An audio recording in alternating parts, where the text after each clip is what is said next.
Soy Clara Riveros y esto es De Ida y Vuelta. De Ida y Vuelta es un programa dedicado al análisis político donde nos proponemos debatir, comentar y reflexionar diferentes temas de interés global y regional. De Ida y Vuelta es un espacio producido por el Grano Press de Fundamedios. Bienvenidos. Hoy vamos a hablar de los territorios no autónomos registrados en las Naciones Unidas. Presentaremos algunas aproximaciones, miradas y perspectivas sobre algunos de estos territorios que aparecen inscritos en el C24 en las Naciones Unidas. Recordemos que el capítulo 11 de la Carta de las Naciones Unidas define los territorios no autónomos como territorios cuyos pueblos no han alcanzado todavía la plenitud del gobierno propio.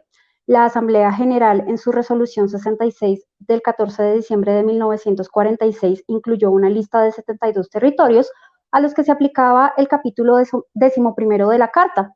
En 1963, el Comité Especial encargado de examinar la situación con respecto a la aplicación de la Declaración sobre la Concesión de la Independencia a los países y pueblos coloniales, también conocido como Comité Especial de Descolonización o C24, aprobó una lista preliminar de los territorios a los que se aplicaba la declaración.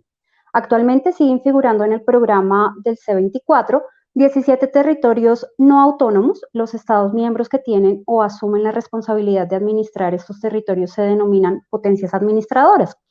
Esos 17 territorios son en Europa, Gibraltar. En el Pacífico hay 6 territorios. Está Samoa Americana, Polinesia Francesa, Guam, Pitcairn, Tokelau y Nueva Caledonia. Quiero mencionar que Nueva Caledonia volvió a rechazar la independencia de Francia hace muy pocos días. Se le acaba de preguntar a la población en un referéndum: ¿quiere usted que Nueva Caledonia acceda a la plena soberanía y se convierta en independiente? La mayoría ha dicho no. El no a la independencia volvió a imponerse, esta vez por 53,3%, un resultado que permite mantener el statu quo. Hace 2 años se les preguntó lo mismo y un 56,7% dijo que no quería la independencia. Los independentistas mantuvieron la esperanza de un resultado distinto y probablemente las mantendrán de cara a una última consulta que puede tener lugar eventualmente en el año 2022. El presidente francés, Emmanuel Macron, manifestó su agradecimiento tras conocer el deseo de la mayoría de que Nueva Caledonia siga en Francia y aseguró haber escuchado la voz de aquellos y aquellas a los que les anima la voluntad de independencia. Les aseguró que formarán parte de la construcción de la Nueva Caledonia del mañana. Otros territorios inscritos como no autónomos en las Naciones Unidas están ubicados en el Atlántico y en el Caribe. Son Anguila, Bermudas, Islas Vírgenes Británicas, Islas Caimán, Montserrat, Santa Elena, Islas Turcas y Caicos, Islas Vírgenes de los Estados Unidos y las Islas Malvinas o Falkland Islands. Y en África, pues tenemos el territorio del Sahara Occidental, del que hablaremos en nuestro segundo bloque. En nuestro primer bloque nos ocuparemos de las Islas Malvinas o Falkland Islands y tenemos invitados en Londres y en Buenos Aires para analizar este tema. Del otro lado del Atlántico tenemos al doctor Dudley Ankerson. Él fue miembro del Servicio Diplomático de Reino Unido desde 1976 a 2006. Ha sido diplomático en Argentina, México, España y Hungría. Conferencista, visitante en la Universidad de Cambridge. Es consultor, trabaja en asesoría de riesgos políticos para empresas británicas. También ha sido asesor de gobiernos latinoamericanos en temas de seguridad y de paz. Condecorado en Colombia, que además le otorgó la ciudadanía colombiana. También en México recibió el Águila Azteca por su contribución a las relaciones anglo-mexicanas. Doctor Ankerson, un placer saludarlo esta mañana. Gracias, muy amable. De este lado del Atlántico, en la Argentina, tenemos al doctor Fernando Petrella, abogado, diplomático y académico argentino, magíster en políticas públicas internacionales de la Universidad Johns Hopkins. Ingresó al Servicio Exterior argentino hace 45 años, ha sido diplomático en Italia, varias veces en las Naciones Unidas y ante diferentes organismos de la ONU, así como ante la Organización de Estados Americanos, vicecanciller, secretario de Relaciones Exteriores y representante permanente de la República Argentina ante la Organización de las Naciones Unidas, director del Instituto de Servicio Exterior de la Nación. Son algunos de los altos cargos desempeñados por el embajador Petrella durante su extensa carrera en el mundo diplomático. El embajador Petrella se dedica actualmente, según entiendo, al ámbito académico y al análisis en medios de comunicación. Pues, doctor Petrella, es un placer tenerlo con nosotros esta mañana. Es un placer saludar a nuestros invitados. Muchas gracias. Veo en la información que nos suministra Naciones Unidas que las Islas Malvinas o Falklands se incluyen en la lista de territorios no autónomos desde el año 1946. Viendo algunas noticias en medios internacionales, la cadena CNN decía que los fundadores argentinos declararon formalmente su posesión en 1820, lo que llevó a Reino Unido a reivindicar la soberanía que originalmente declaró en 1765. El canal France 24 señalaba hace algún tiempo que la guerra por las Islas Malvinas, disputada en el otoño austral de 1982, fue un conflicto que duró algo más de 2 meses, dejó unos 1000 muertos y heridas abiertas hasta hoy de lado y lado. Quiero ir a Londres para preguntarle al doctor Ankerson cuáles son los argumentos jurídicos y los elementos históricos a partir de los cuales Reino Unido administra y reivindica la soberanía sobre este territorio que aparece inscrito como no autónomo en las Naciones Unidas. Doctor Ankerson. Bueno, en primer lugar, quiero agradecerle, Clara, por su invitación tan amable para participar en esta conversación sobre un tema tan importante. Y en segundo lugar, antes de contestar su pregunta, las preguntas que ha puesto en la mesa, quiero subrayar el hecho de que todo lo que digo es totalmente una opinión personal. Es simplemente mi propio punto de vista. Con relación a su pregunta, los argumentos históricos y jurídicos en cuanto a las Islas Falklands son poco claros y están en disputa. Históricamente, el tema tiene su origen en el siglo XVI y tal vez hasta en el Tratado de Tordesillas, y abraza a los españoles, franceses, británicos, holandeses y después de su independencia de España a los argentinos. Y también incluye a los norteamericanos en vista de que una fragata norteamericana tomó las islas en diciembre de 1831. Hay diferencias de interpretación sobre el significado de las acciones de varios actores en los siglos XVIII y principios del XIX. Entre 1763 y 1833 hubo lo que los expertos en la ley internacional llaman actividad de estados en competencia, la cual se presta a diferentes interpretaciones y la que, por supuesto, los gobiernos del Reino Unido y de Argentina interpretan de su manera distinta.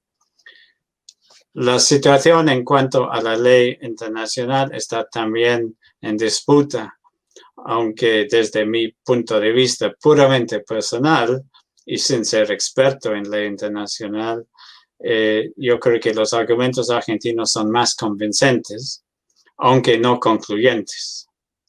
El estudio académico más exhaustivo desde una perspectiva jurídica es del profesor Julius Goebel de Harvard en 1927, pero esta obra no representa la última palabra entre los especialistas en el ramo. Me refiero aquí a las Islas Falklands. La situación en cuanto a las dependencias de las Falklands, Georgia del Sur y las Islas Sandwich del Sur es diferente, tanto históricamente como jurídicamente. Desde la perspectiva británica, la posición oficial, según la declaración del entonces canciller en 1982, se basa en los hechos, la ley de la prescripción y el principio de autodeterminación.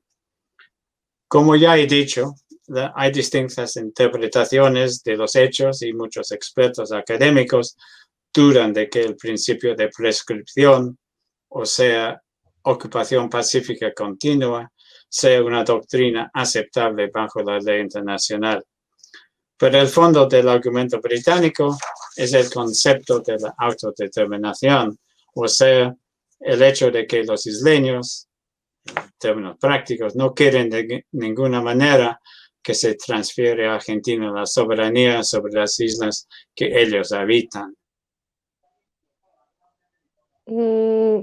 Doctor Ankerson, muchas gracias. Pues si ha quedado algo pendiente por mencionar, lo podrá señalar en la siguiente intervención.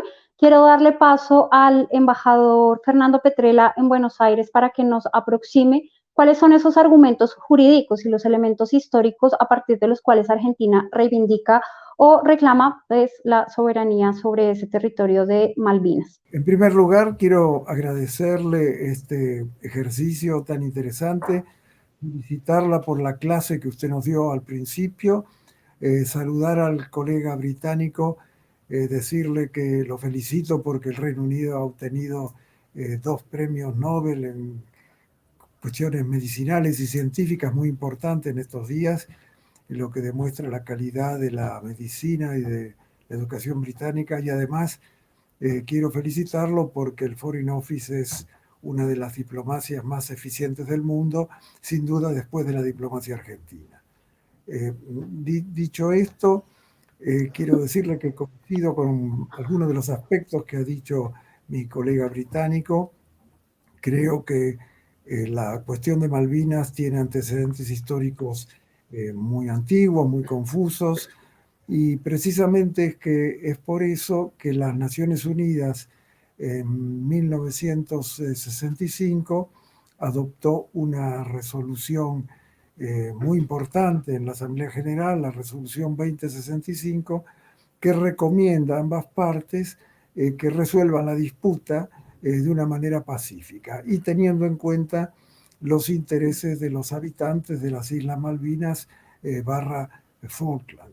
O sea que el tema de los antecedentes que pueden ser interpretados en un sentido y en otro, y en esto coincido perfectamente con mi colega británico, queda zanjado por la adopción de la resolución. Es decir, debido a que esos antecedentes, sobre todo los que presentó Argentina, eran dignos de ser tenidos en cuenta, es que las Naciones Unidas han adoptado la famosa resolución 2065 y posteriormente han adoptado otras resoluciones que encuadraron el tema en una situación especial y particular, diferenciándolo de otras cuestiones coloniales donde se aplicaba estrictamente el principio de autodeterminación, y a eso permitió que tanto a la Argentina como el Reino Unido entablaran primero diálogos, después discusiones, después conversaciones y finalmente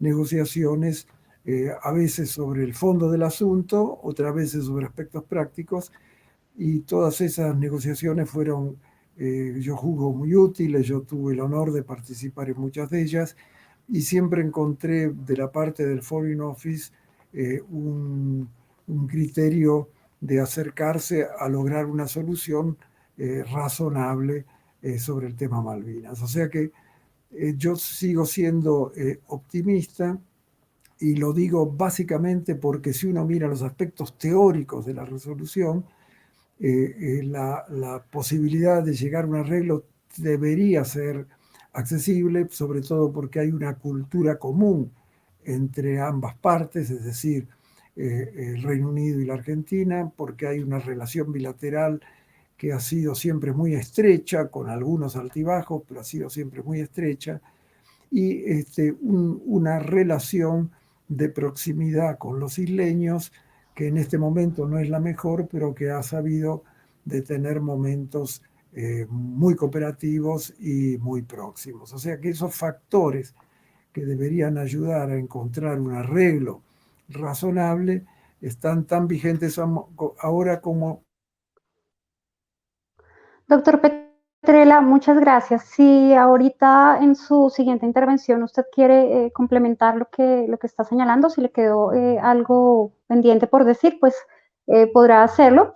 Quiero pasar a nuestra siguiente pregunta, pero antes les voy a comentar que hace un par de años, durante el gobierno de Mauricio Macri de la Argentina, pues un legislador isleño, Mike Summers, decía que la responsabilidad de mejorar las relaciones con las Islas Falklands depende de la Argentina.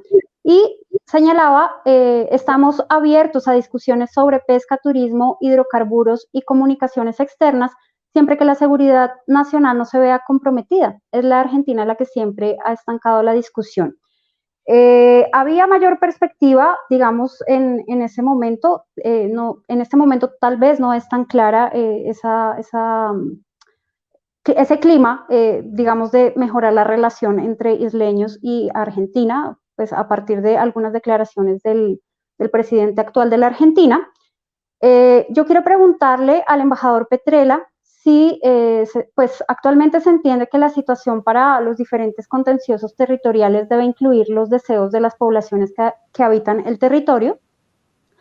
Y pues en ese sentido, ¿cuál es la posición de la Argentina? Si considera que en la actualidad y en la realidad política, social y económica del territorio objeto de controversia y de su población, limitan las aspiraciones de la Argentina.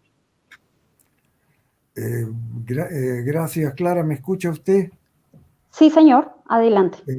Mire, usted ha sido muy amplia en los temas que ha tocado. Yo quisiera decirle que durante un largo periodo, a partir del restablecimiento de relaciones diplomáticas entre la Argentina y el Reino Unido, haciendo salvedad que había un paraguas de soberanía sobre la disputa de las islas, o sea que el Reino Unido en cierto modo se venía a reconocer que la disputa todavía estaba existente, se hicieron enormes progresos sobre aspectos prácticos que facilitaron la vida a los isleños.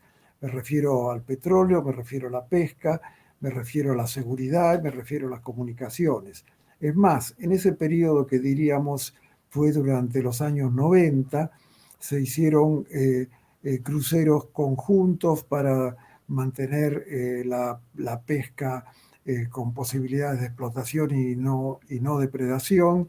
En ese mismo periodo, la Argentina presentó en Naciones Unidas la extensión de su plataforma continental, que fue reconocida por las Naciones Unidas hace un par de años, lo que permite que el límite externo de la plataforma continental argentina se extienda mucho más allá de las Islas Malvinas / Falkland. O sea que hay muchas posibilidades de que la cuestión tenga un andamiento positivo. Ahora bien, usted, Clara, que es una señorita con mucha experiencia, y mi colega británico saben que no hay santos en el sistema internacional y que muchas veces los países se aprovechan de situaciones y eso crea conflictos.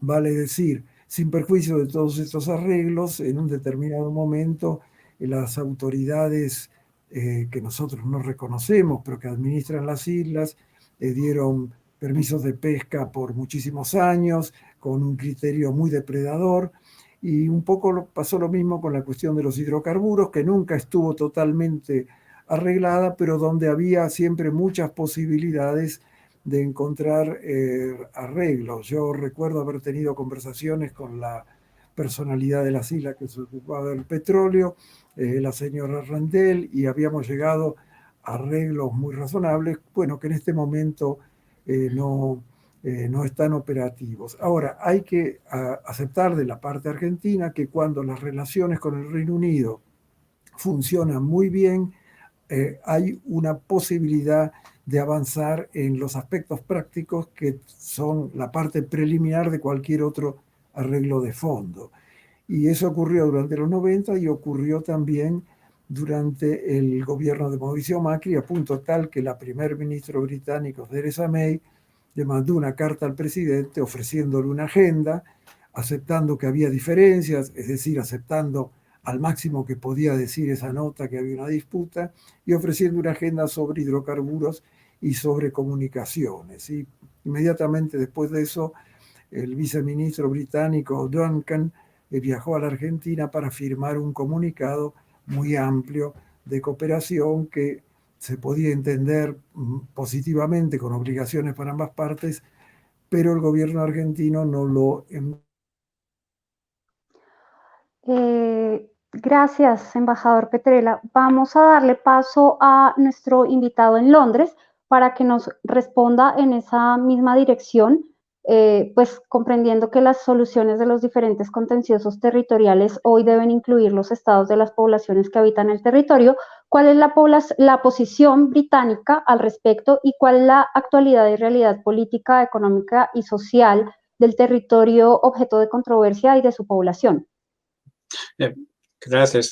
Brevemente, antes de la invasión argentina, hubo negociaciones entre los dos lados sobre la posibilidad de un rearrendamiento, un leaseback en inglés, bajo el cual el Reino Unido habría entregado la soberanía, básicamente, y habría arrendado las islas por 100 años, digamos, para garantizar los derechos de los isleños, etc. Ese concepto se presentó con el buen ojo del lado argentino al Parlamento británico, pero hubo una reacción negativa en ese momento, en parte porque hubo una desconfianza por la inestabilidad política en Argentina entre 1945 y 1980, y en parte porque el gobierno de Argentina en ese momento fue una junta militar con una historia terrible en cuanto a los derechos humanos.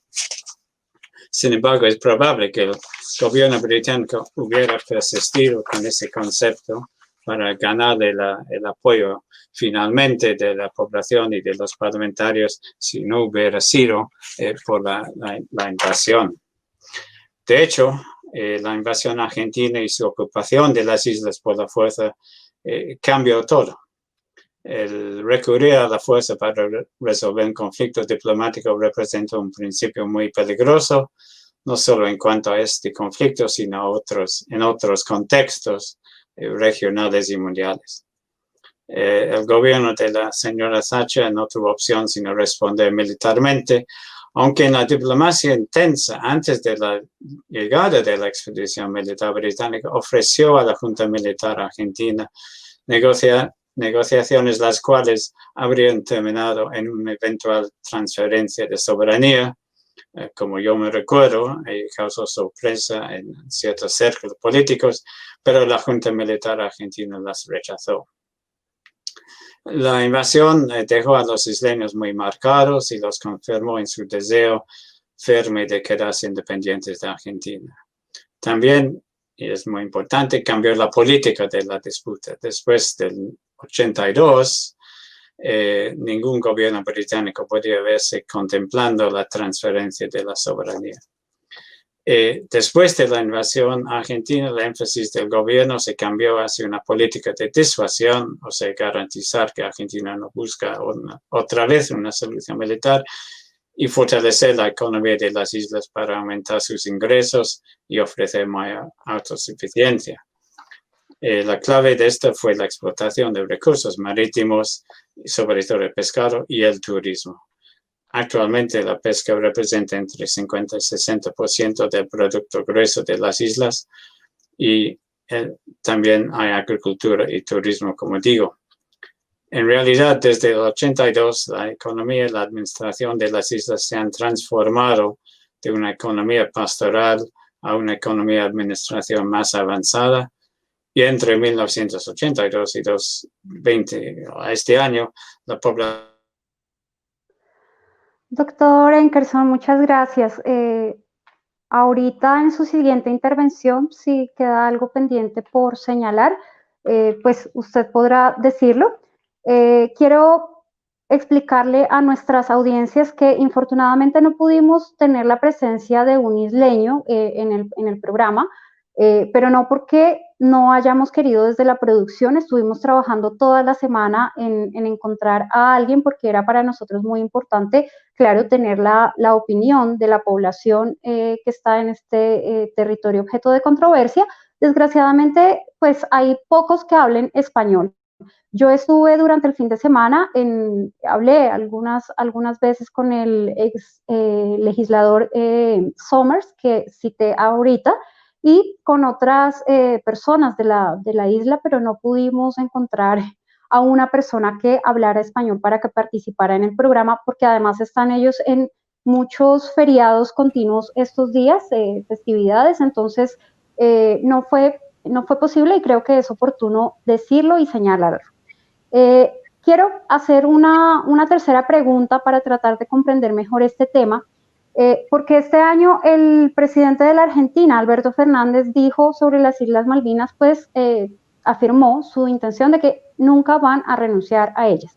La ONU pues sigue señalando que existe una disputa de soberanía entre los gobiernos de la Argentina y el Reino Unido de Gran Bretaña e Irlanda del Norte respecto a las Islas Malvinas o Falklands.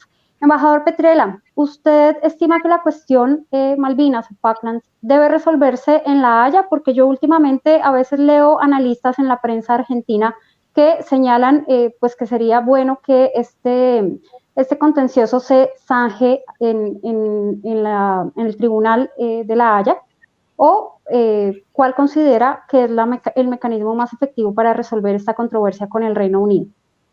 Gracias, Clara. Mire, primero quiero reconocer la claridad de lo que ha dicho mi colega británico, el doctor Enkelson. Lo que sí quisiera decir que durante el periodo de canciller Guido Di Tella se hicieron enormes progresos en materia de cooperación con las islas, a punto tal que mi contraparte británica, el doctor Jacob Emory, visitó las islas y declaró al Penguin News, que es el diario de las islas, que hay que leerlo, yo lo leo asiduamente, que una discusión sobre soberanía era posible, pero nunca por la fuerza y nunca bajo amenaza. Esto quiere decir que en la medida en que la Argentina tenga una excelente relación con el Reino Unido, cosa que no es difícil de lograr, y que se mantenga una presencia en los aspectos prácticos que hacen a los intereses de las islas, un acercamiento gradual que lleve su tiempo a la solución de fondo, siempre es posible en la medida que la Argentina claramente sea un país que esté en una situación mejor de la que se encuentra en estos momentos.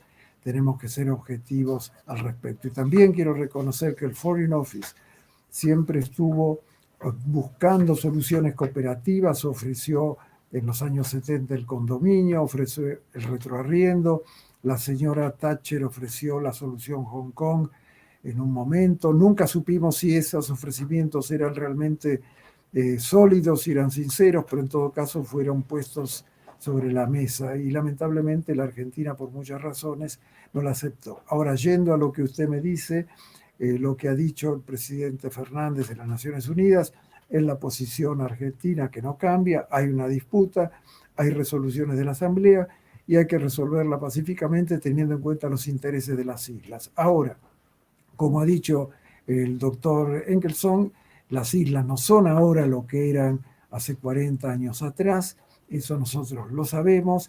La Argentina mantiene una posición de ayuda humanitaria a las islas, en los vuelos humanitarios por la pandemia, la Argentina ha ofrecido las vacunas, en fin, está dispuesto a ofrecer lo que sea necesario para que los intereses de los isleños estén cubiertos. En cuanto a una solución jurisdiccional, yo no lo encuentro práctico porque eso congelaría la relación con los ingleses durante el tiempo que dure la sustanciación de cualquier arreglo jurisdiccional en la Corte de la Haya, congelaría la cooperación con las islas, y creo que ya hay un arreglo en las Naciones Unidas, que es el de la resolución 2065, que recomienda una negociación entre las partes. De manera tal que, a mi juicio, ir a La Haya sería una cuestión irrelevante y políticamente muy desaconsejable, además de extremadamente costosa, no solo para los argentinos, sino también para el Reino Unido. Muchas gracias, Clara. Embajador Petrella, muchas gracias a usted por sus observaciones y yo pues me permito compartir su opinión en este tema, porque viendo los antecedentes de otras controversias y de otras disputas marítimas o territoriales que han ido a La Haya, los resultados no dejan generalmente contento a nadie. Entonces, agotar otra vía de pronto puede ayudar, siempre teniendo, pues, por supuesto, la opinión de la población que está en el territorio objeto de controversia. Quiero ir a Londres para preguntarle al doctor Enkelson cuál estima pues, que puede ser la forma de resolver este contencioso con la Argentina, si es pertinente ir a La Haya desde su opinión, o cuál sería la apuesta británica para zanjar este diferendo con la Argentina de una manera, digamos, más definitiva. Déjame agradecer al embajador de nuevo. Estoy muy de acuerdo con muchos de sus sentimientos, sobre todo la relación anglo-argentina, que siempre ha sido fuerte y es una tragedia que existe este problema. Ahora, en cuanto a la Haya, yo creo que ningún de los dos países le conviene políticamente. Los países que van a la Haya lo hacen, quieren y esperan que van a ganar, pero también creen que pueden aceptar las consecuencias políticas de perder. En este caso, ni Argentina ni el Reino Unido está dispuesto a aceptar este riesgo, a asumir ese riesgo. Yo creo que la disputa sobre las Islas Falklands no se presta una solución satisfactoria ni para Argentina ni para el Reino Unido en los términos en los cuales se ha considerado hasta ahora, o sea, un reclamo bajo la ley internacional o en apelar a la autodeterminación sencillamente. Hay que usar más imaginación, hay que asumir una responsabilidad histórica. Sin embargo, hay un camino para adelante, el cual siempre ha existido. Y eso es la posibilidad de un cambio de actitud de parte de los isleños. La época de Guido Di Tello para mí fue una época de oro. Yo lo conocí a Guido y estaba muy de acuerdo con su política. Pero déjame, si me permiten, imaginar que yo soy el canciller argentino, reflexionando sobre el problema a solas en mi casa. Empiezo. El problema fundamental es que nuestra narrativa argentina no tiene resonancia en la comunidad internacional porque no se basa en la injusticia. Las Malvinas no son Palestina. No hay una población desplazada reclamando la restitución de su lugar de nacimiento. Podemos utilizar la historia de las Malvinas en el siglo XIX, pero todo el mundo sabe que nuestra reclamación es por territorio y no por personas. Empeoramos la situación en no reconocer la existencia de los isleños y menos hablar con ellos en las negociaciones.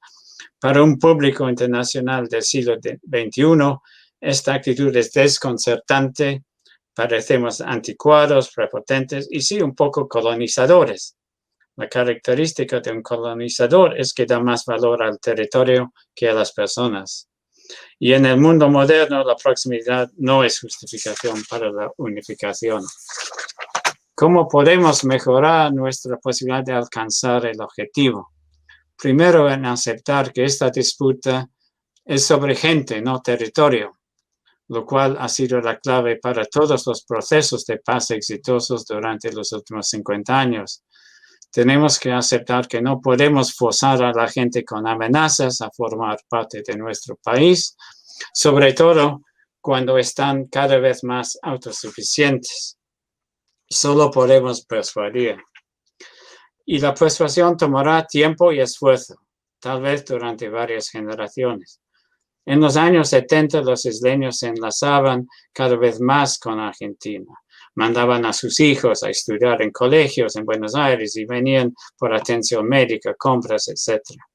Ahora se han cortado estos lazos, no solo por la invasión, sino por nuestra actitud de agresión durante los gobiernos de los Kirchner, y parece que otra vez. Tenemos que aceptar que cada vez que tratamos de esforzar el asunto, la solución se pone más distante. Creo que las Islas Malvinas pueden formar parte de Argentina de nuevo, pero solo si los isleños un día deciden que tienen más en común con nosotros, que su futuro será más próspero y mejor protegido con nosotros y que vamos a garantizar y respetar sus derechos, su historia particular y única. Por eso necesitamos una paciencia estratégica. Tenemos que empezar a demostrar que estamos interesados en las personas y que nos comportamos como un Estado del siglo XXI en lugar de estar peleando batallas del siglo XIX. Debemos de estacionar el tema de la soberanía que ha resultado tan tóxico sin abandonarlo y concentrarnos en reconstruir la confianza entre los pueblos.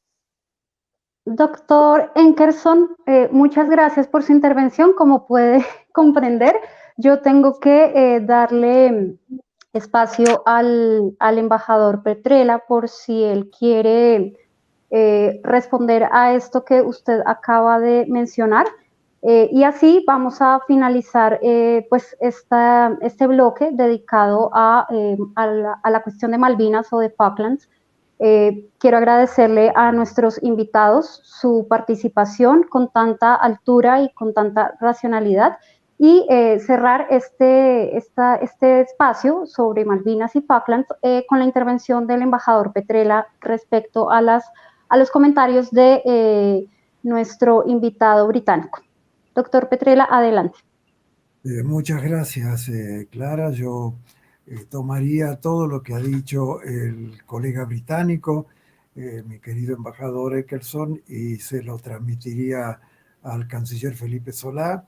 Gran parte de lo que él ha dicho ha sido la estrategia que se diseñó la Cancillería Argentina durante los años 70 y durante los años 90, sabiendo perfectamente que la guerra fue un error tremendo, además de las víctimas inocentes de un lado y de otro. Yo creo que la cuestión Malvinas hay que manejarla desde la óptica argentina por tres caminos. Uno es el camino multilateral para mantener despierto el concepto de la disputa, el concepto de las resoluciones de Naciones Unidas que el Reino Unido ha aceptado y bajo las cuales hemos negociado muchas veces. Un segundo andarivel es tener la mejor relación posible con el Reino Unido, una mejor relación posible con el Parlamento británico, con los think tanks británicos, cosa que hemos hecho durante muchas veces y siempre hemos sido muy bien recibidos. Y un tercer segmento muy importante al que acaba de aludir fuertemente el embajador británico es la vinculación con los isleños, el trato, el acercamiento con los isleños, y yo creo que sí, es muy importante. Los isleños no son hoy lo que eran en 1960, 1970.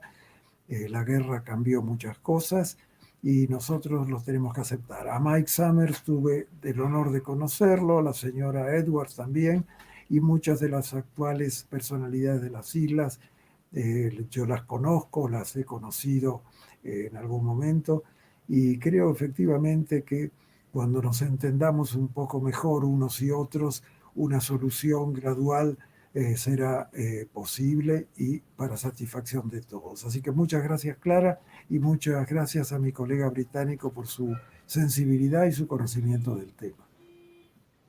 Embajador Petrella, ha sido un gran placer tenerlo nuevamente con nosotros. Se aprende mucho escuchándolo a usted.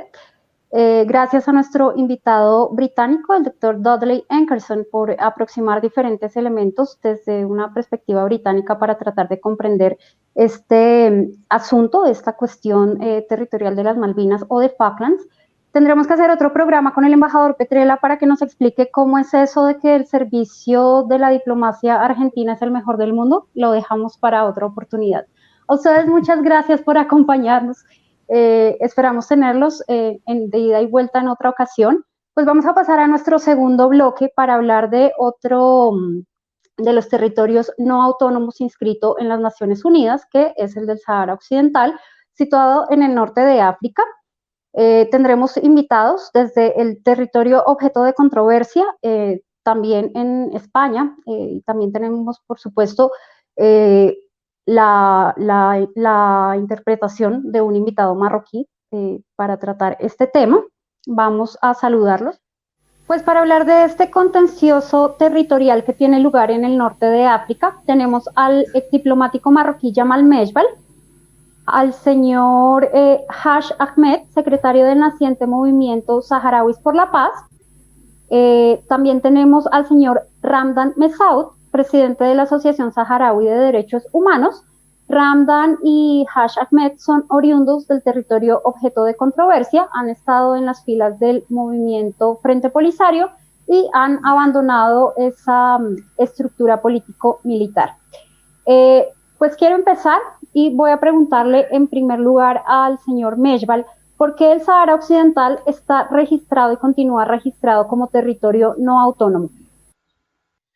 Buenas tardes y vuestra invitación.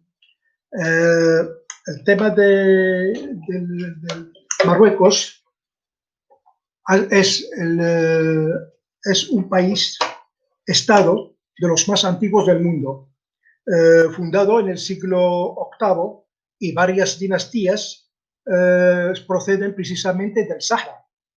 A principios del siglo XIX fue troceado y repartido en 6 territorios entre España y Francia. Marruecos, troceado, y se puede ver cómo es el troceado.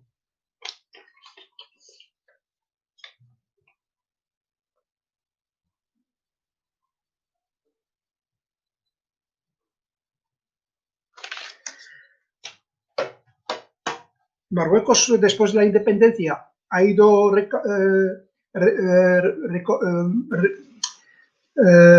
devolviéndose o recuperando territorios, y en 1958 pudo recobrar a Tarfaya, y ante la insistencia de España de no devolver Ifni y el Sahara, tuvo que registrar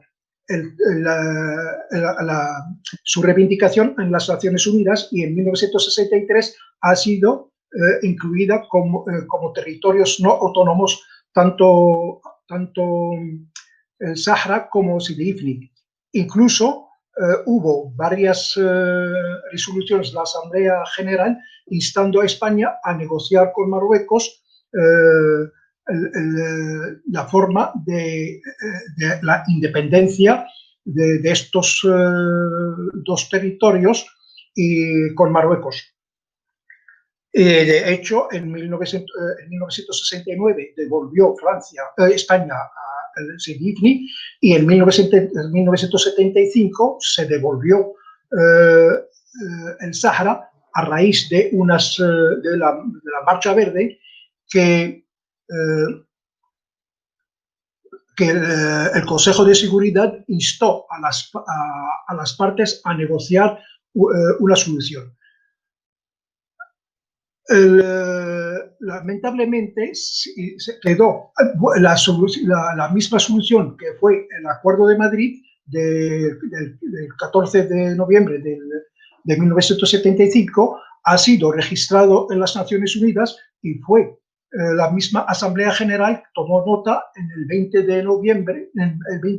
10 de diciembre de 1975.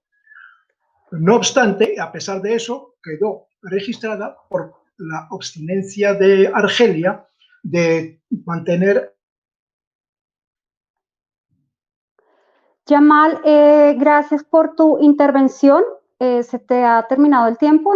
En la segunda ronda de preguntas, si te quedó algo por decir, pues aproveches para decirlo al comienzo. Quiero preguntarle al señor Haj Ahmed por qué el Sahara Occidental está registrado y continúa registrado como territorio no autónomo. Sí, hola, buenas tardes. No sé si me escuchan bien. Perfectamente. Bueno, yo creo que el asunto del Sahara Occidental, bueno, como usted dice, y como usted ha dicho, es uno de los conflictos que aún perduran en el norte de África, en el continente africano, como consecuencia de, en fin, de los restos de los procesos coloniales que no han podido cerrarse adecuadamente y que, bueno, sigue siendo pues el caso abierto. El señor embajador hablaba de un proceso de recuperación de posesiones antiguas del Imperio marroquí. No deja de ser cierto que Marruecos ha sido una gran potencia en la zona, pero bueno, también no deja de ser cierto de que hubo acontecimientos que han marcado también el destino del norte de África, como son los procesos coloniales que arrancaron en 1884 con el reparto del continente africano entre diversas potencias europeas, luego los procesos de esclavización después de la Segunda Guerra Mundial y después de las doctrinas adoptadas por Naciones Unidas en materia de descolonización, que incluye el derecho de los pueblos a disponer de su autodeterminación. El caso del Sáhara Occidental precisamente es un caso que no ha podido cerrarse debidamente. Y yo creo que lo que es cierto y es lo que es importante es que el conflicto sigue existiendo, el conflicto requiere de una solución. Esta solución yo creo que la busca con mucha sed el pueblo saharaui porque es la principal víctima de este proceso. No quiero entrar en los detalles del conflicto, de las causas del conflicto y de los actores que han intervenido en este conflicto, pero lo cierto es que los saharauis buscan esa solución y nosotros como movimiento recién creado que apuesta por la solución pacífica, que apuesta por la solución de compromiso, creo que lo que nos interesa es un poco aproximar las posiciones y buscar ese punto de convergencia entre los derechos de unos y los de intereses de otros para que se pueda dar esa solución que seguro beneficiará a toda la región, dejará de existir situaciones de inestabilidad que provocan muchos perjuicios para la región y creo que en este caso, pues francamente, es lo que nos interesa que se centre en el debate a partir de ahora. Señor Ahmed, muchas gracias. Pues antes de darle paso a Ramdan para hacerle una pregunta, quiero hacer algunas puntualizaciones de pronto para situar a nuestra audiencia, ya que este es un territorio con el que no estamos familiarizados de este lado del mundo, de América Latina, partiendo pues de lo que menciona las Naciones Unidas. Dice Naciones Unidas que el Sahara Occidental se incluyó en la lista de territorios no autónomos desde 1963, que el 26 de febrero de 1976 España informó al secretario general de que con esa fecha el gobierno español daba por terminada definitivamente su presencia en el territorio del Sahara. Es decir, que España se consideraba desligada en lo sucesivo de toda responsabilidad de carácter internacional con relación a la administración de dicho territorio, al cesar su participación en la administración temporal que se había establecido para el mismo. En 1990, la Asamblea General reafirmó que la cuestión del Sahara Occidental era un problema de descolonización que debía resolver el pueblo del Sahara Occidental. Recordemos que Marruecos y el movimiento independentista Frente Polisario han estado enfrentados desde 1975, firmaron un alto el fuego el 6 de septiembre de 1991, sin que a la fecha se haya alcanzado una solución definitiva al contencioso territorial del Sahara Occidental. El Consejo de Seguridad de las Naciones Unidas, que se ocupa de esta controversia, en sus sucesivas resoluciones exhorta a las partes a lograr una solución política justa, duradera y mutuamente aceptable que prevea la libre determinación del pueblo del Sahara Occidental, pero también insta a encontrar una solución viable, realista y mutuamente aceptable en el marco de una negociación. Quiero darle paso a Ramdan porque él preside una organización de derechos humanos y quiero que nos comente cuál es la actualidad y la realidad política, económica, social y cultural, el clima de derechos y de libertades en el territorio objeto de controversia. Bueno, buenas tardes. Buenas tardes, Ramdan. En primer lugar, quisiera darle mi más enhorabuena al señor Haji Ahmed Barikallah por su elección el pasado sábado como primer secretario general de lo que es el Movimiento Saharaui para la Paz. Y en lo referente a su pregunta, y saludar también al señor Jamal Misbal, perdón, en lo relacionado a su pregunta, ahora mismo en el territorio donde vivimos, que es el Sahara Occidental, el territorio de controversia, la parte donde vivimos se divide en 12 regiones. Está dividido en 12 regiones, que es la región de Layún, Sagi al-Hamra y de Dakhla Wadi al-Dhahab. Estas 12 regiones, para que lo tengan un poquito más claro, cuentan con 2 consejos regionales electos que administran la economía de cada uno, administra la economía de su región respectiva. Estos consejos están compuestos en su totalidad por saharauis autóctonos del Sahara. Sí. Y precisamente como ejemplo te puedo dar el ejemplo de Dakhla, que la preside el señor Khattat Yanje, que es un antiguo miembro del Frente Polisario. Y estos saharauis pertenecen a diferentes partidos políticos marroquíes.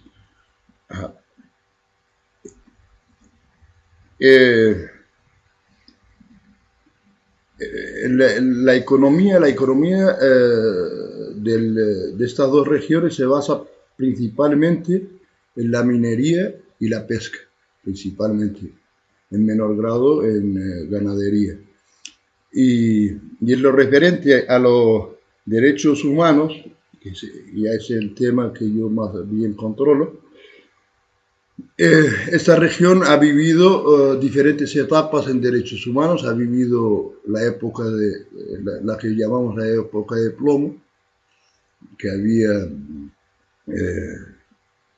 una opresión, que digamos, como es el caso de todo Marruecos, y hubo como otro tiempo en el que desde prácticamente el 2001 que se realizaron grandes cambios y que ampara el derecho constitucional que rige todo Marruecos, que es la Constitución del 2011, que está también, como ocurre en otras partes de Marruecos, que está garantizado por ley el derecho de asociación, de reunión y de participar en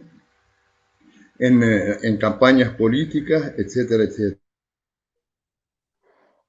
Ramdan, se terminó el tiempo para esta primera intervención. Si tuvieras que añadir algo, pues lo añades en la próxima. Así podemos, digamos, avanzar un poquito porque no tenemos tanto tiempo. Pues quiero preguntarle a Yamal Meshbal, ¿cuál es el origen del conflicto y por qué no fue posible alcanzar la paz tras los acuerdos de Madrid que recién comentaba en su intervención anterior? Bueno, el conflicto empezó, como ya dije, desde los primeros años de la independencia, que España resistió devolver el territorio. Varios territorios lo han ido paulatinamente y de manera repartida en el tiempo. No obstante, al final, en 1971, había una fuerte crisis en Marruecos, a nivel de político me refiero, y en el momento también que nació el Polisario, que pretendía la independencia del Sahara, pero no dentro de Marruecos, sino una independencia y mediante las armas. Una vez, después del 75, cuando Marruecos recuperó el Sahara a nivel de las Naciones Unidas, el embajador Reidek, que fue representante del secretario general cuando viajó al Sahara, dijo que no era momento para hacer ninguna autodeterminación porque había una situación desestabilizada por la guerra en que entró Marruecos frente al Polisario, que quería, mediante el fusil, y mediante la guerra revolucionaria, iban a imponer la República Árabe Saharaui, que han proclamado o han autoproclamado sin ningún referéndum. Y a base de eso, Marruecos en 1981, Hassan II propuso un referéndum que fue rechazado por el Polisario, pretendiendo que hay una realidad sobre el terreno que es la República Saharaui y hay que reconocerla, es como única solución.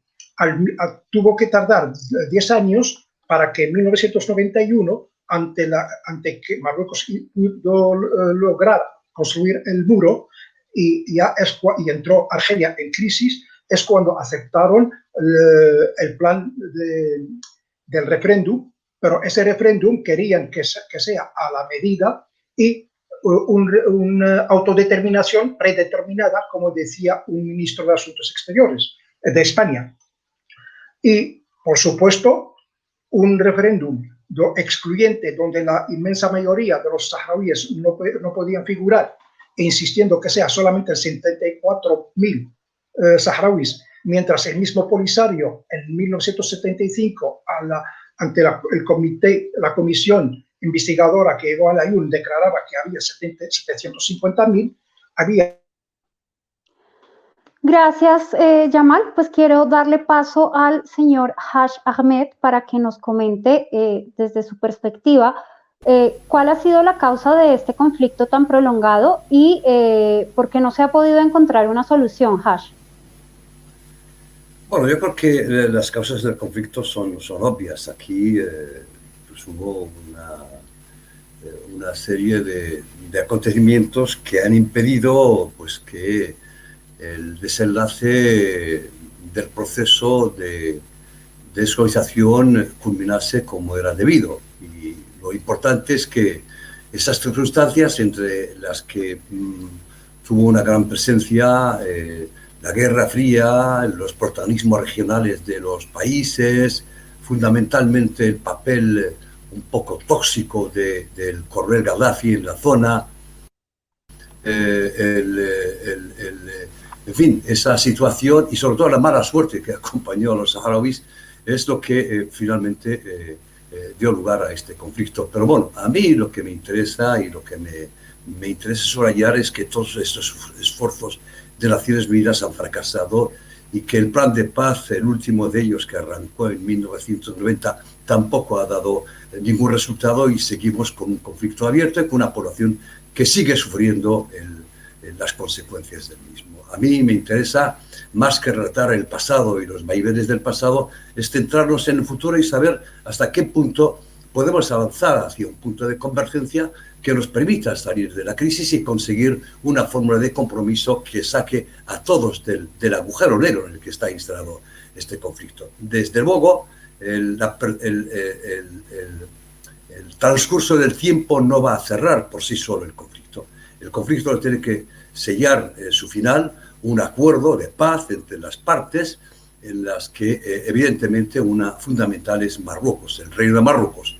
Y lo que habrá que preguntarse es hasta qué punto, hasta qué extremo el Reino de Marruecos está dispuesto a ofrecer alguna fórmula satisfactoria para que pueda satisfacer los derechos de la población saharaui y al mismo tiempo conservar sus intereses. Yo creo que el secreto de la cuestión radica en eso, radica en ese punto y tener todo suficiente imaginación y capacidad para encontrar ese punto de convergencia entre los intereses de uno y los derechos de otros. Gracias, Haj. Pues lo mencionas y te lo pregunto antes de irnos a la otra ronda. ¿Qué ofrece Marruecos y Marruecos ofrece la autonomía? ¿Esto es suficiente y satisfactorio desde tu perspectiva o no lo es? No, yo he repetido varias veces que el plan de autonomía marroquí puede ser un punto de partida, pero no es la estación final, a mi modo de ver. Puede ser un buen punto de partida, evidentemente, es una buena base para partir hacia un punto determinado, pero, como dije, no es la estación final del trayecto. Gracias, Haj. Pues ahorita seguiremos conversando y quiero ir con Ramdan para preguntarle cuál es la actualidad y la realidad política, social, económica, cultural, el clima de derechos y de libertades en los campamentos que administra el Frente Polisario en territorio argelino. Recordemos que cuando empezó este conflicto, el Frente Polisario ha ido a la zona vecina del territorio objeto de controversia, que es el Estado argelino, y allí se asentó desde el año 74, entiendo yo, que está presente en territorio argelino, permanece allí, controla una población. Pues queremos saber, tú observas el tema de los derechos humanos y el tema de las libertades principalmente, ¿cuál es el panorama en estos campamentos que controla el Frente Polisario en Argelia? Sí, bueno, antes no terminé porque no quiero tampoco plantear que Marruecos es un paraíso de derechos humanos, ni mucho menos. También hay funcionarios que se extralimitan en sus funciones, pero siempre hay el derecho de las asociaciones en las que se pueden denunciar estos abusos o estas extralimitaciones. En lo que respecta al Polisario, la realidad política realmente, la que veo, aunque yo no soy muy político, pero la realidad política que yo veo en los campamentos es que se vive hoy en día en una verdadera anarquía. Y esa anarquía puede que sea, puede desestabilizar la zona ya muy desestabilizada, que es la región del Sahel y la región del Ahmada, donde están ubicados los campamentos. La economía que, por la que me preguntan los campamentos de refugiados, la economía está basada prácticamente en una economía sumergida, que es prácticamente en el contrabando o en las ayudas que llegan desde fuera, o también de los árabes que están en la diáspora, que mandan fondos a sus familias. En lo que respecta a los derechos humanos, los derechos humanos hay un deterioro total, porque usted sabrá que en el Frente Polisario es de una ideología única, es el partido único, tiene solamente el pensamiento único, y entonces solamente no se permite tener otras ideas o hacer unas asociaciones, por ejemplo, hacer otra corriente política como podría ser el MSP. ¿Sigo? Sí, continúa, te quedan unos segundos todavía. Sí, pero el deterioro en estos 2 últimos años ha sido palpable, como lo ha ratificado el Consejo de Derechos Humanos, con la detención de bloqueros, con la detención de gente disidente. Ahora mismo teníamos 3 bloqueros disidentes que hemos denunciado a Naciones Unidas. Gracias a Dios están en libertad los 3, pero siguen habiendo 5 personas detenidas, juzgadas por un tribunal militar y condenadas por sus ideas en los campamentos. Por eso les digo que en estos momentos hay un gran deterioro de la situación de los derechos humanos en los campamentos. Y el otro día, gracias a unas denuncias que hemos hecho a Naciones Unidas ha dicho que Argelia tiene que asumir sus responsabilidades frente a los abusos que se cometen en los campamentos que están sobre su territorio. Muchas gracias, Ramdan, por este reporte y por acercarnos la realidad de los campamentos de Tinduf que regenta o administra el Frente Polisario en Argelia. Pues quiero pasar a nuestro tercer bloque de preguntas y preguntarle a Hash cuáles son esas perspectivas para una solución definitiva al contencioso territorial del Sahara Occidental. Bueno, yo voy a fijarme bien en los minutos, porque a veces creo que desaprovecho algo de mis segundos. Bueno, yo creo que lo más importante es saber que después de casi medio siglo de controversia y de conflicto y de inestabilidad y de turbulencias en el norte de África, ha llegado la hora de que los actores principales, empezando por los países poderosos de la zona, que son Argelia, por supuesto, y Marruecos, se centren de una manera seria y decidida en lo que podría ser una solución satisfactoria para salir de este embrollo. Yo creo que los saharauis lo necesitamos.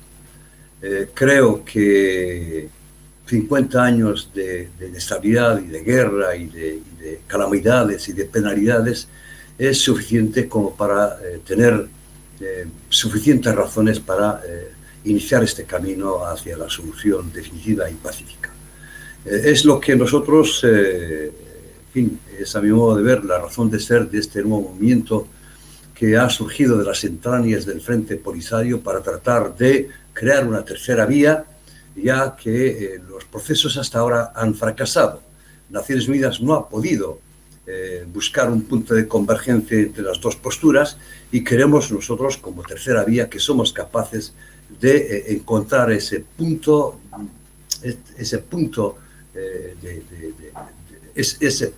milagroso en el que las partes pueden coincidir en un acuerdo. Yo creo que no es imposible.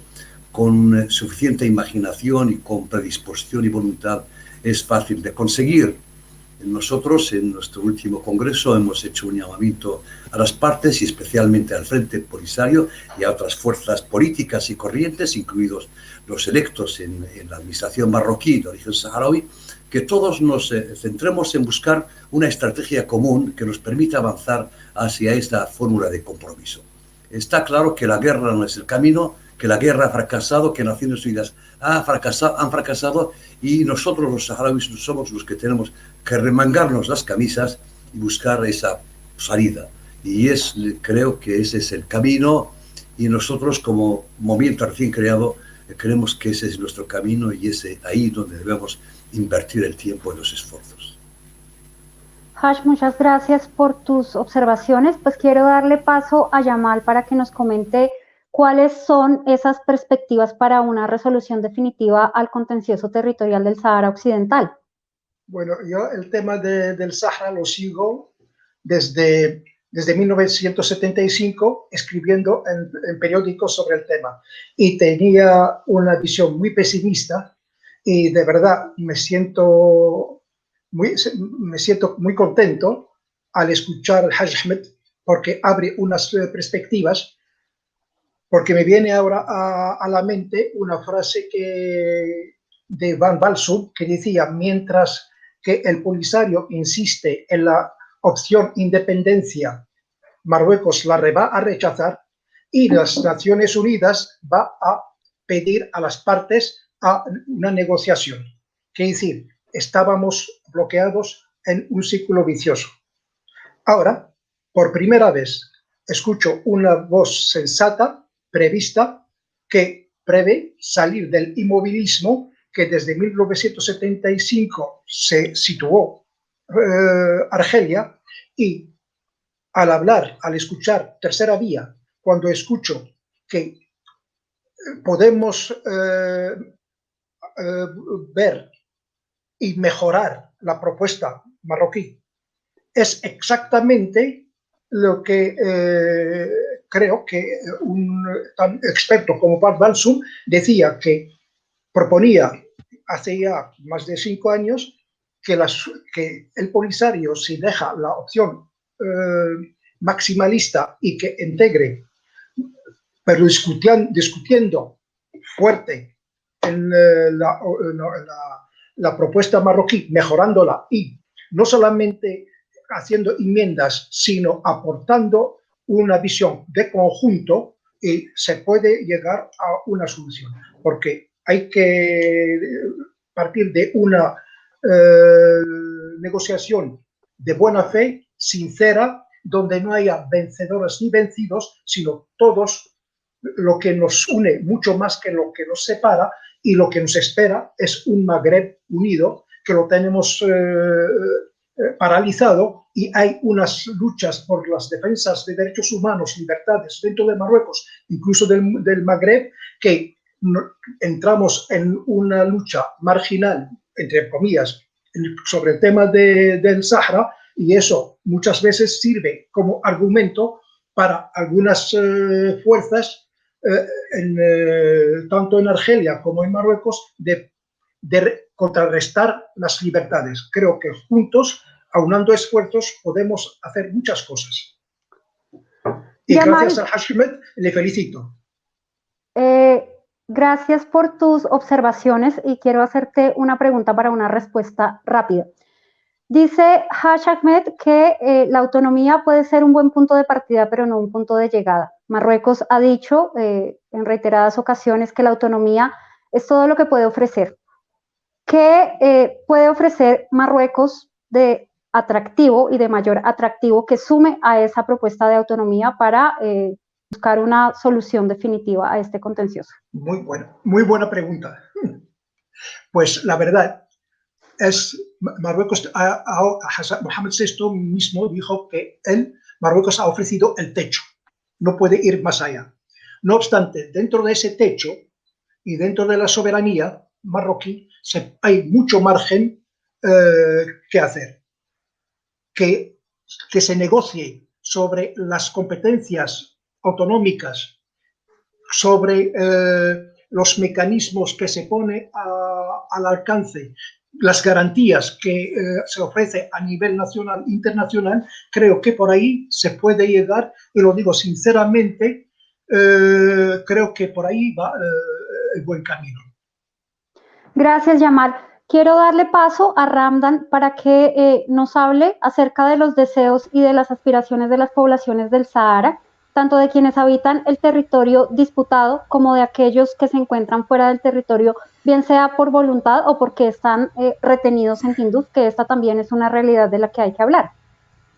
Sí, aunque aún es muy pronto para valorarlo, pero tanto para nuestra población en los campamentos de Tinduf como para nuestra población autóctona aquí, hemos visto una pequeña luz al final del túnel con la creación del movimiento saharaui para la paz, que es un movimiento que aboga por una solución pacífica a este conflicto. Y nosotros realmente y sinceramente le digo que nuestra población ha visto, tiene muchas esperanzas en este movimiento, aunque le repito que es muy pronto para valorarlo, pero tenemos muchas esperanzas en este movimiento para vivir en paz, concordia y estabilidad en nuestro territorio y poder disfrutar de nuestras riquezas y de nuestras en total paz y sobre todo paz y sobre todo el reencuentro de las familias que llevamos ya prácticamente casi 45 años separadas, unos en Argelia, otros aquí, y entonces el retorno de nuestros familiares.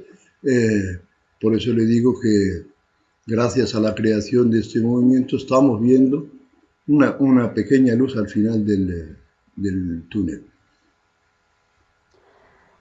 Gracias, Ramdan. Quiero darles unos minutos muy breves por si tuvieran que hacer una réplica o una pregunta a alguno de sus compañeros. Yamal, por favor, si tienes alguna réplica o intervención que hacer, muy breve, un minuto, nada más. Solo quería insistir de que yo he leído muy en detalle la propuesta marroquí y la del Polisario. Me llamó la atención y con toda objetividad la ausencia total por la parte del Polisario a ninguna alusión al sistema político, porque hablan de la independencia, pero no hablan del sistema, si es democrático o no, o es una reproducción del mismo sistema totalitario del Polisario. En Marruecos se ha ido en detalles donde hay mecanismos donde se deja claro que hay sistema democrático, incluso la autonomía llega a unos niveles que se permiten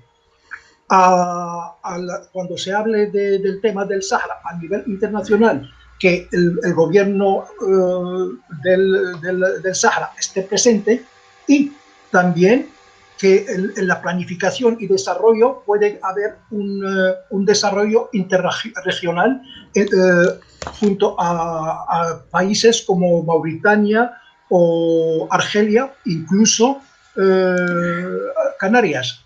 Son cosas, pero no obstante, hay cosas que hay que mejorarlas, y creo que ahí donde se equivoca el Polisario. Ha perdido mucho tiempo bloqueado en un discurso de 75, y estamos en una economía de grandes espacios, y él está todavía en la nube donde podemos hacer muchas cosas si aunamos esfuerzos en vez de tirarnos los trastos unos a otros. Muchas gracias, Yamal, por aproximar tus percepciones sobre este contencioso territorial. Quiero dar paso al señor Haj Ahmed por si tiene algún comentario adicional que hacer o alguna réplica que hacer a alguna de las intervenciones de nuestros otros expositores. Bueno, yo para empezar agradecerle al señor Mespal sus opiniones. Me parece muy positivo que diplomáticos marroquíes empiecen a tener coraje para buscar y para explorar nuevos terrenos. Yo creo que esa es una buena señal, es una buena noticia. Yo insisto en que la solución de compromiso, la solución en la que no hay ni vencidos ni vencedores, la solución en la que todo el mundo sale ganando, yo creo que hoy está muy al alcance de la mano y creo que es un momento crucial que debemos aprovechar.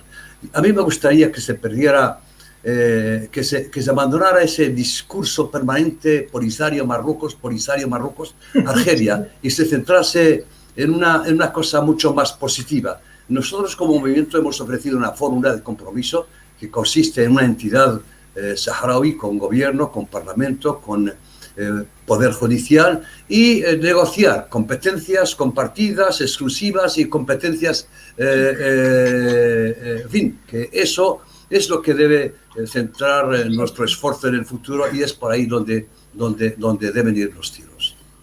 Perfecto, sí. Gracias, Hash. Quiero preguntarle a Ramdan para cerrar la participación de ustedes, si quiere hacer algún comentario adicional, si le quedó pendiente algo por decir de sus intervenciones o hacer alguna réplica a lo que han planteado sus otros compañeros. Bueno, réplica, no tengo réplica. Desgraciadamente, como el Polisario tiene un discurso tan caduco, quizás una representación del Polisario hacía falta, pero como no tiene ya argumentos frente a la devastadora aparición del movimiento saharaui para la paz, que busca una solución real, y por eso quizás desistan en participar en foros como este democráticos, en el que puedan expresar su opinión, aunque sea caduca, pero como no tienen argumentos, creo que por eso, y desgraciadamente ahora mismo no tenemos su opinión por ese mismo, que no tienen ya argumentos frente a la devastadora aparición de este movimiento que cuenta con saharauis autóctonos en los campamentos, en Mauritania, en el Sahara, en el territorio de conflicto, en España, en Francia, etcétera, etcétera.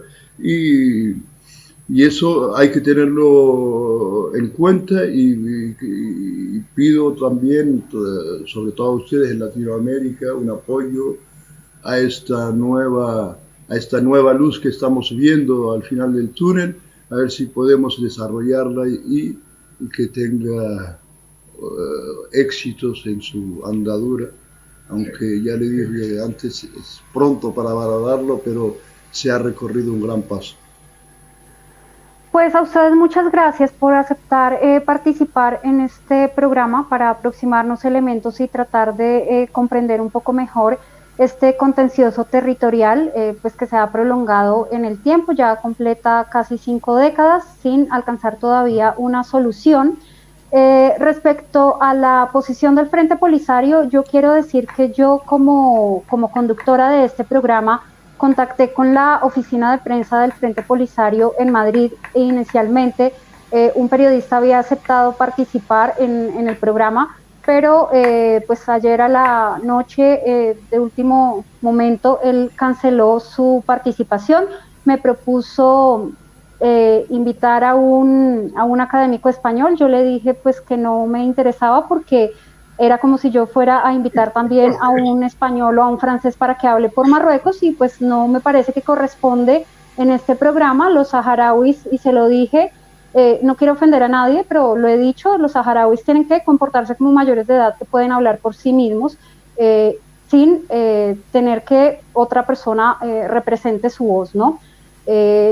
Los argumentos están, aquí estaba abierta la posibilidad de que participaran.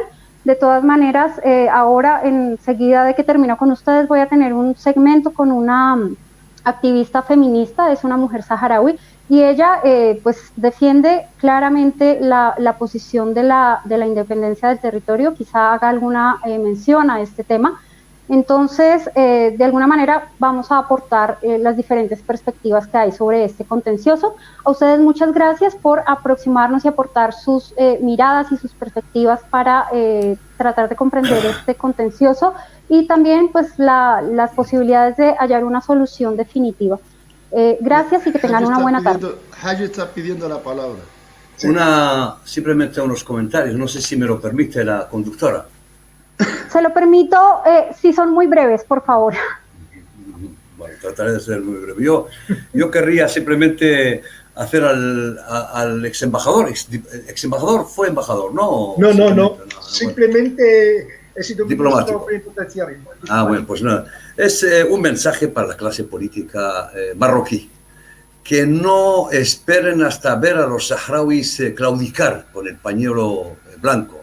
Que tengan como potencia y como Estado la generosidad de saber buscar también las soluciones magnánimas. Las soluciones magnánimas que nos permitan un poco salir del atolladero. Yo creo que las condiciones están dadas y seguro que la solución que vaya a resultar de un proceso de diálogo seguramente va a suponer una fase muy importante en la relación y en la situación en todo el norte de África. Muchas gracias, Ahmed. Yamal, 30 segundos porque necesito ir a la entrevista. Sí.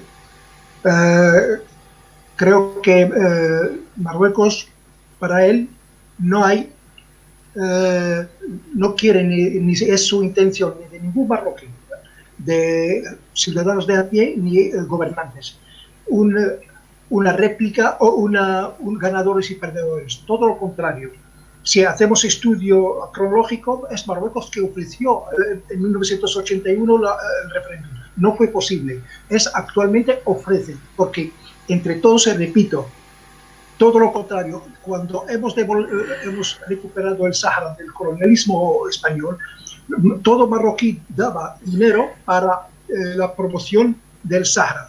Y hay toda una discriminación positiva en favor de los saharauis, que por ejemplo uno para lograr un cargo se le necesita un máster, si es un saharaui no es tan necesario, y además con todo gusto, porque hay que promocionar, y gracias a eso yo he hecho un trabajo. Se ha desarrollado Marruecos, ha desarrollado el Sáhara en 10 años más que lo que hizo España en 40 años. Y creo que el problema es cuando hay mucho discurso distorsionado y falta de cuando empieza uno recibiendo insultos, provoca el insulto.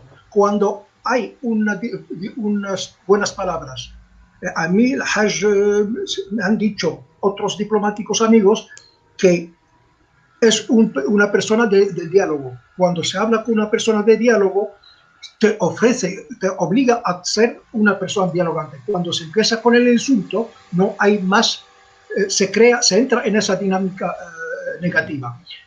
Espero que con el nuevo movimiento podamos entrar en esa dinámica respetuosa y de diálogo.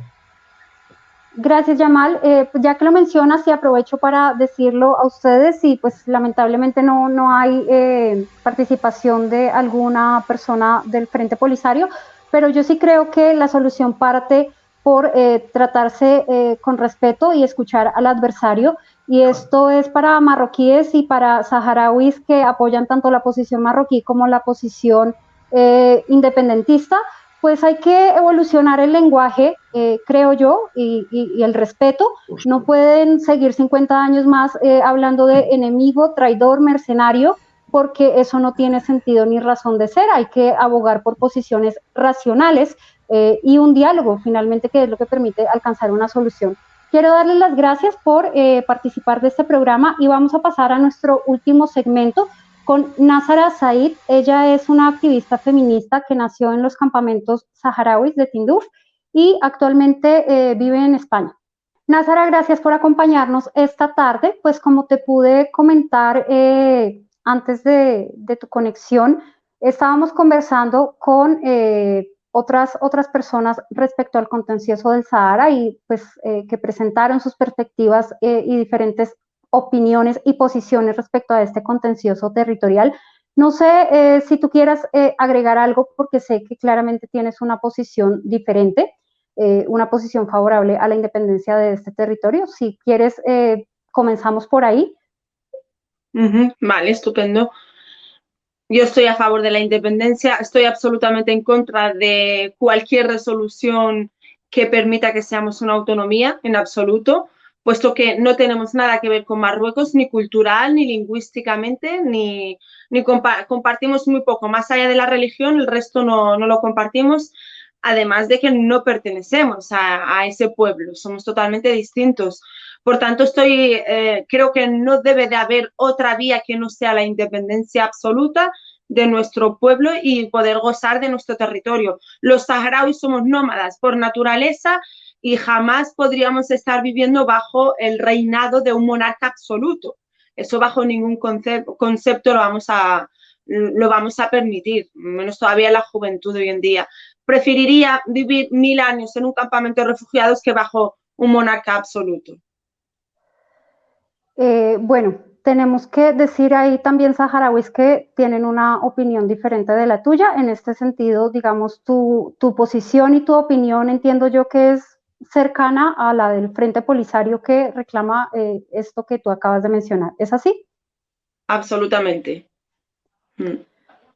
Gracias, Názara. Pues quiero preguntarte otros temas porque el contencioso territorial está, digamos, de alguna manera ahí hace varias décadas, no ha avanzado lo suficiente, digamos, para alcanzar una resolución definitiva a este contencioso territorial que se ha prolongado mucho en el tiempo, y vemos algunas situaciones que son llamativas. A mí, pues yo he tenido ocasión de conocer a las mujeres saharauis en Marruecos, también en el Sahara, algunas con opiniones como la tuya, otras, la mayoría de las que yo he conocido son mujeres jóvenes que se reivindican como marroquíes, que estudian en universidades de Marruecos, que usan la melfa y que pasa algo muy curioso con ellas, porque cuando ellas van al Sahara a ver a sus familias, inmediatamente tienen que volver a ponerse la melfa. Cuando ellas llegan a Casablanca o a otra ciudad, inmediatamente se quitan la melfa y ellas quieren vestirse como tú te vistes y llevar una vida con libertades, con su individualidad y con las inquietudes que tienen. Yo creo que un reclamo legítimo, no solo de las mujeres, de algunas mujeres saharauis, sino de las mujeres marroquíes, de las mujeres magrebíes y de las mujeres del mundo árabe y de los países de confesionalidad islámica. Sin embargo, digamos, al tener esta dinámica, el conflicto, yo he visto que no ha podido nacer un verdadero feminismo saharaui, que las mujeres hoy todavía son presas de sus tribus y no tienen una autonomía ni siquiera para decidir cómo vestir. Me parece que tú has conquistado tu libertad no sin obstáculos, y a mí me gustaría tratar de entender un poco cómo ha sido ese proceso. Sí, me gustaría matizar una cosita, el hecho de que me parece extraño que haya más saharauis pro marroquíes que no. Conozco muchas que están en los territorios ocupados por Marruecos, la mayoría están en contra de la ocupación de Marruecos, pero que me gustaría decir el por qué muchas cuando van a Casablanca o van a Marruecos, porque ahí es donde hay universidades en Marruecos. En el Sáhara Occidental, ocupado ilegalmente por Marruecos, no hay universidades, entonces se tiene que ir a Marruecos. El hecho de que se quite la melfa se debe a una cuestión también política, porque date cuenta que cuando ellos van a Marruecos, que es donde hay universidades, quiero recordar, son discriminadas si llevan melfa, no les quieren alquilar pisos ni compartir pisos con ellos, muchas veces no les quieren ni siquiera vender productos si van a una tienda a comprar. Entonces muchas se camuflan bajo la vestimenta marroquí, ya sea el hijab, el niqab, el burka o una vestimenta normal y corriente, ¿no? o occidental, como quien diría. Entonces muchas veces se camuflan bajo este ropaje y no con la melfa, porque si no serán discriminadas de manera pues muy salvaje.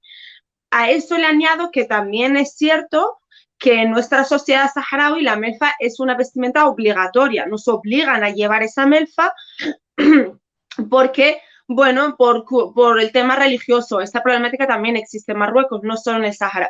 El tema de los derechos de las mujeres, ni la saharaui ni la marroquí gozan de más o menos derechos. Todas estamos viviendo bajo un patriarcado islámico, que es un sistema político, social y económico que se rige bajo la ley islámica o la moral islámica por parte del Tribunal Social Islámico, que es lo que yo llamo. Entonces, la mayoría estamos subyugadas a esta moral islámica. Las mujeres saharauis somos pues unas de las tantas. También es cierto que estamos bajo el mando de, digamos que somos la propiedad de nuestra familia y en última instancia también de nuestra tribu, y es cierto que tienen un control sobre nosotras bastante estricto y no somos libres en absoluto porque tenemos muchas capas que nos impiden ser libres, desde la familia, la tribu, el Tribunal Social Islámico, el sistema y en última instancia la religión. Esta problemática también la tienen las marroquíes, no solo nosotras. Entonces, el hecho de que no haya surgido un movimiento feminista en el Sáhara se debe a varios motivos, aunque sí está habiendo movimientos que están surgiendo poco a poco. Está Nahwa Aniswi, que quiere decir conciencia feminista, Mnasotora, que lo fundé yo, que es Hijas de la Revolución, y Feminismo Saharauis, que surge desde la diáspora también. Entonces sí que hay estos movimientos, lo que pasa que es cierto que somos muy poquitas, y el hecho de que no haya habido un movimiento tan importante como lo está habiendo en Marruecos se debe a la ocupación. Nosotras afrontamos, además de la problemática del machismo y la misoginia de nuestra sociedad, también la ocupación. Entonces, eso nos impide desarrollarnos. Por eso yo apelo a la importancia de un Sahara independiente, porque solo así podremos formar un movimiento feminista bastante sólido y tendremos a qué acudir, a un sistema. El problema de las que vivimos en un campamento de refugiados es que no hay un sistema al que acudir para reivindicar derechos, ni hay leyes escritas a las cuales poder apelar o cambiar o modificar para mejorar nuestra vida. Esto es un problema. En las que están bajo los territorios ocupados ilegalmente por Marruecos tienen esa problemática. ¿A quién acuden? Porque nuestra cultura es bastante distinta. Nuestras necesidades y nuestras necesidades sobre todo son distintas a las de las marroquíes. ¿Cómo podemos acudir cuando sufrimos también la invasión del colono? Las consecuencias del colono dentro de los territorios ocupados saharauis. Quiero hacerte dos preguntas, porque yo creo que entiendo que tú naciste en los campamentos de Tinduf y de ahí fuiste a España. Nunca has estado en el Sahara Occidental, ni has estado en Marruecos. Bueno, yo he estado en Marruecos y he visto que la realidad no transcurre ni en blanco ni en negro y que hay tanto los saharauis que quieren ser marroquíes como los saharauis que quieren ser independientes.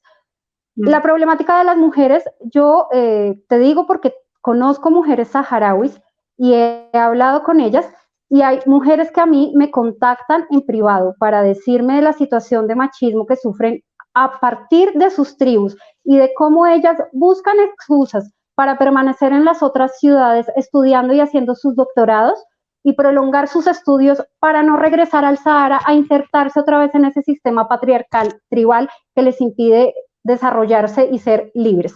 Eso por un lado es una inquietud que te planteo, solamente la dejo si quieres responder o si quieres verlo con calma.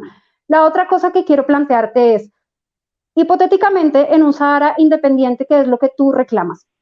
El movimiento Frente Polisario, que ha estado controlando a la población y pues que ha creado esta república que es virtual porque no está reconocida en las Naciones Unidas, ha instaurado un régimen totalitario desde su existencia.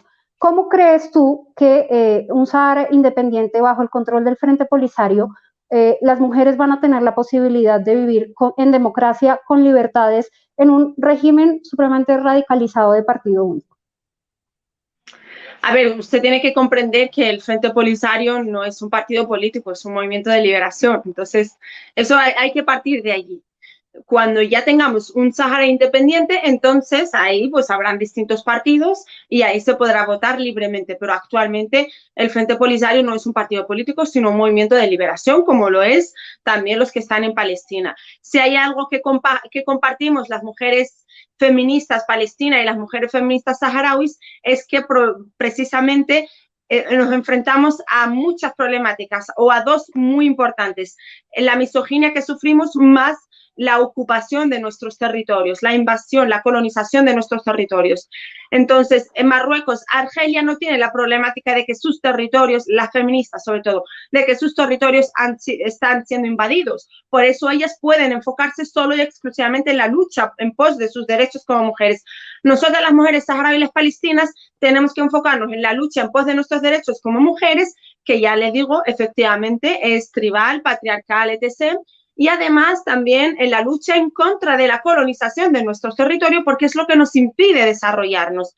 Usted me comentaba que conoce mujeres saharauis en los territorios, que le cuentan, le hablan. Yo no solo no las conozco, tengo mucha familia en los territorios ocupados. El colectivo Conciencia Feminista, que es un colectivo saharaui feminista, que además es referencia a nivel en el mundo feminista árabe, ellas son referentes. Ellas me cuentan también, vivo sus realidades, y lo que ellas cuentan se enfrentan es a eso, a luchar contra el colono marroquí y a luchar contra la misoginia que sufren dentro de la sociedad saharaui. Yo no quito ni la de uno ni la de otro, creo que ambos son peligrosos, y la situación de las mujeres saharauis realmente es bastante grave, es tan grave como la palestina, que nos enfrentamos ante los colonos, en este caso israelí, nosotros marroquí, más la misoginia que se sufre dentro de la sociedad palestina, en nuestro caso la saharaui. Así que sí, estamos en una situación bastante delicada las mujeres saharauis. Tú te has referido a la situación de las mujeres saharauis que están en el territorio objeto de controversia, que es el Sahara Occidental, pero no me has dicho nada de las mujeres que se encuentran en Tinduf. Hay mujeres que, como tú, han ido en un programa de vacaciones en paz, han estado con una familia española durante una temporada, se han nacionalizado en España, o sea que son ciudadanas españolas y tendrían que ser ciudadanas de pleno derecho también. Cuando han vuelto a ver a sus familias en los campamentos del Polisario en Tinduf, Argelia, ellas no han podido retornar a España como era su voluntad. El caso de Maloma ha sido muy emblemático, que es una mujer que ha sido secuestrada, y ya este año van a ser 5 años en que le arruinaron la vida a esta chica. Ella no es la única, son varias mujeres, y yo pues quiero saber cuál es tu opinión a este respecto. Bueno, yo estoy absolutamente en contra de que la familia tome el poder sobre las mujeres. Luchamos en contra también de aquellas familias que impiden o secuestran a sus hijas con tal de que no vuelvan a España por, ya le digo, por esa misoginia cultural patriarcal que sufrimos las mujeres que procedemos de contextos islámicos, que estamos en la zona del Magreb y en la península arábica, y en total todas las mujeres que vivimos en un país donde la religión islámica es la impuesta. Todas sufrimos esta problemática y todas somos propiedad de nuestra familia. Las mujeres saharauis no somos menos. Efectivamente, los campamentos sufrimos misoginia, se nos obliga a llevar melfa, no niego en absoluto esto. También es verdad que se secuestra. Nosotras estamos en contra. Desde mi plataforma Hijas de la Revolución y desde Nahnu Anisu y Conciencia Feminista luchamos en contra de que se secuestre a las mujeres saharauis, que, como usted bien dice, muchas tienen nacionalidad española y son ciudadanas de pleno derecho. Las feministas saharauis estamos luchando en contra del atropello que sufrimos las mujeres saharauis por parte del sistema patriarcal saharaui, sin cesar ni un solo momento. O sea, ahí estamos, como están las marroquíes, las argelinas, las tunecinas, las egipcias, etc. Como todas esas feministas, nosotras estamos en lucha en contra de esa mirada patriarcal de nuestra sociedad. Y efectivamente estamos absolutamente en contra, reconocemos que existe esa realidad que usted acaba de mencionar, y es por ello que trabajamos cada día visibilizándola e intentando erradicarla. Le comento, yo trabajo con muchas marroquíes aquí en España, con argelinas y con tunecinas. Trabajamos conjuntamente y ambas tenemos el mismo problema.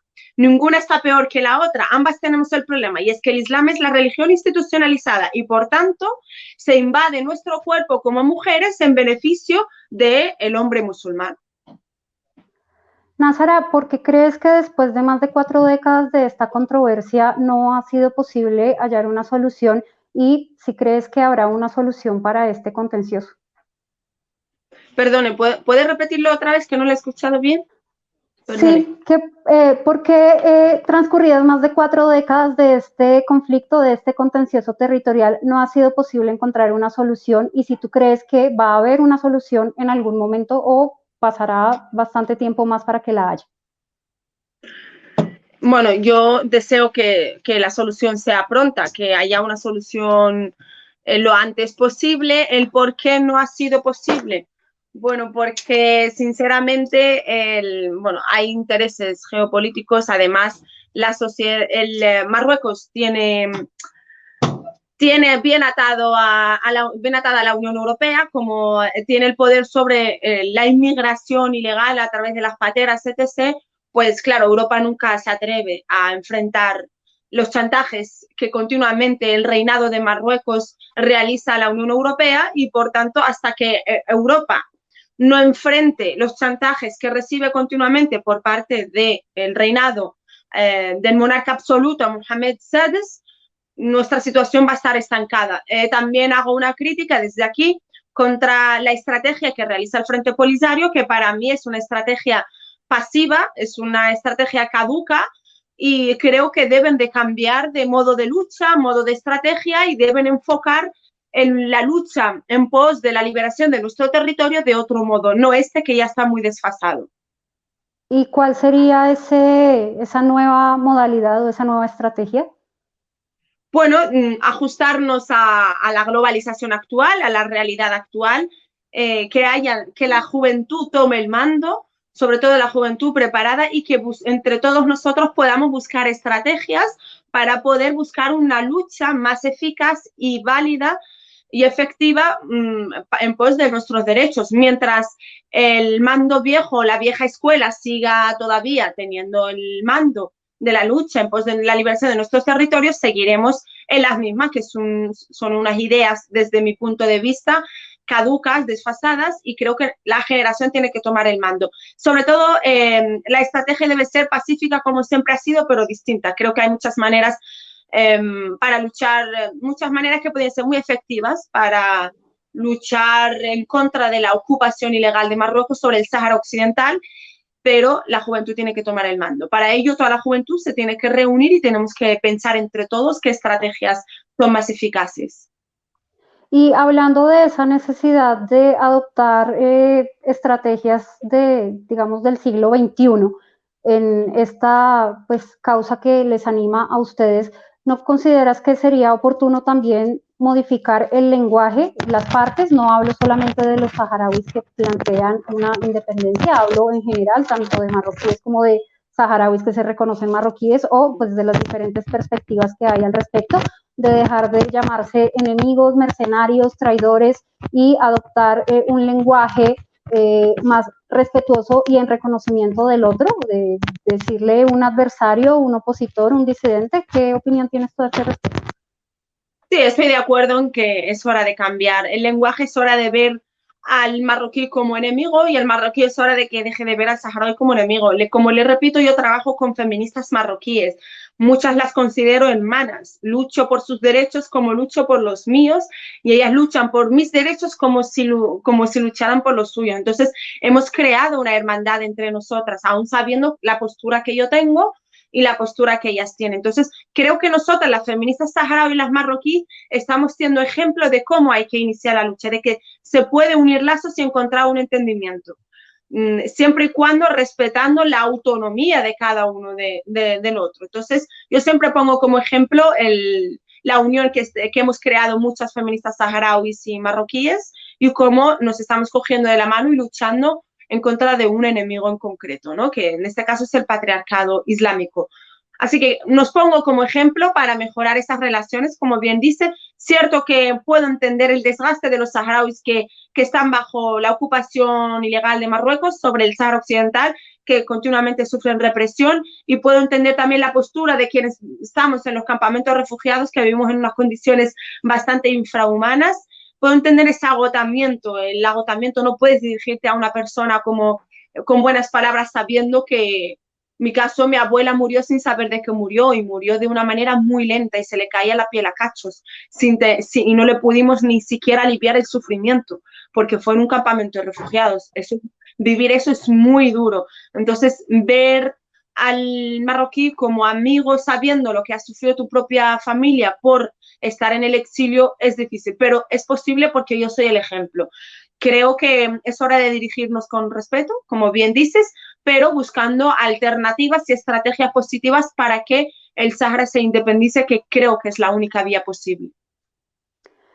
Nazara, para terminar nuestra conversación, quisiera preguntarte, o más bien quisiera que nos hagas algunos comentarios sobre esos desafíos que enfrentan hoy las mujeres saharauis para alcanzar su libertad, para emanciparse, para convertirse en mujeres libres con libertades individuales y superar esta suerte de alienación cultural que existe en torno a este tema de pues las costumbres y la tradición saharaui. Ajá.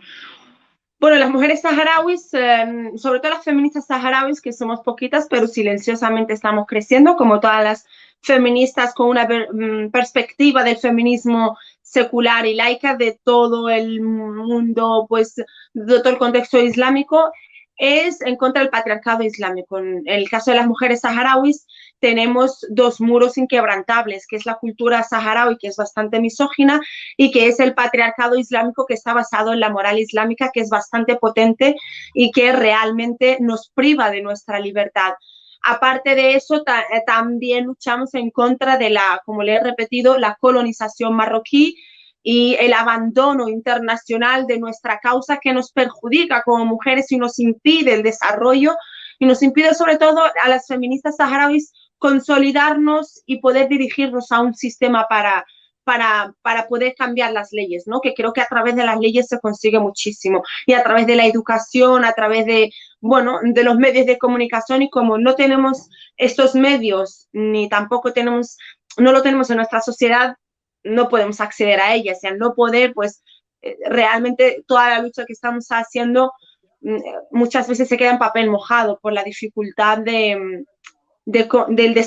cómo está establecida nuestra sociedad, ¿no?